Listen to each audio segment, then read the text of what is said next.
no historic context. So I want to ask a series of questions to try to get my mind around the history behind things.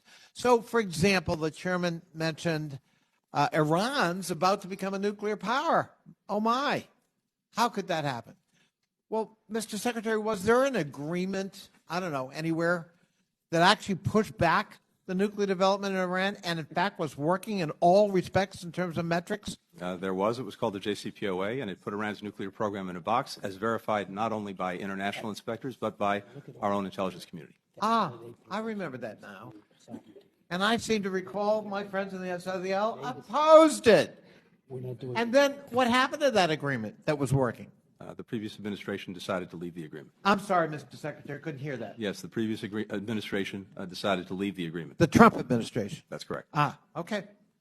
My. Afghanistan. I mean, terrible thing that happened in August of 2021, but did it have any antecedent? For example, was there anybody who said, we're going to negotiate in Doha with the Taliban and we're going to actually exclude the government of Afghanistan we're allegedly supporting? Did that happen? The previous administration negotiated an agreement with the Taliban that called for the withdrawal of all American forces from Afghanistan by May 31st of 2021, released 5,000 Taliban prisoners. And those terrorists that Mr. Wilson was concerned about. In addition, drew down our own forces over time to 2,500 when the present administration took office. And that was also, was that the Biden administration? As I said, that was the previous administration. Well, I'm sorry, did that have a name? The Trump administration. Trump administration, thank you, okay.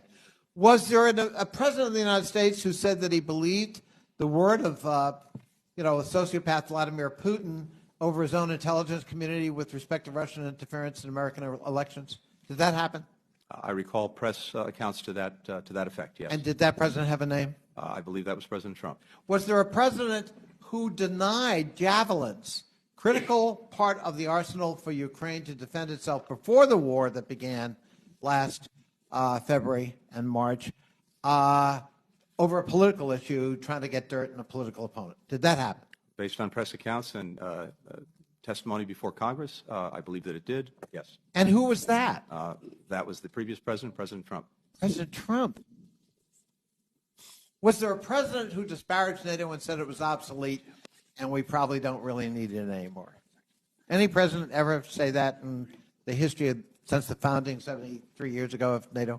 Based on public statements that I've read, yes, I believe that President Trump said that. And from your point of view as the current secretary, is NATO playing any kind of non-obsolete role in the current war in Europe?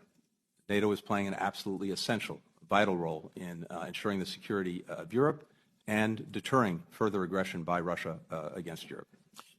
Most of us kind of find, we're worried about the climate. Was there any kind of, international agreement on the climate accord that had every nation on Earth as a member except for two? That would be the Paris Agreement. And what happened to that? The United States at one point withdrew from the Paris Agreement.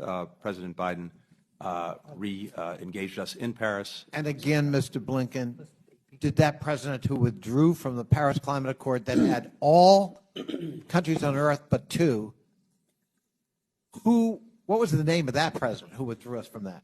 Again, in this case, the Trump administration withdrew from that agreement. Well, I just say we might all have cause to say lions, tigers, and bears, oh my, but it ain't about the Biden policies.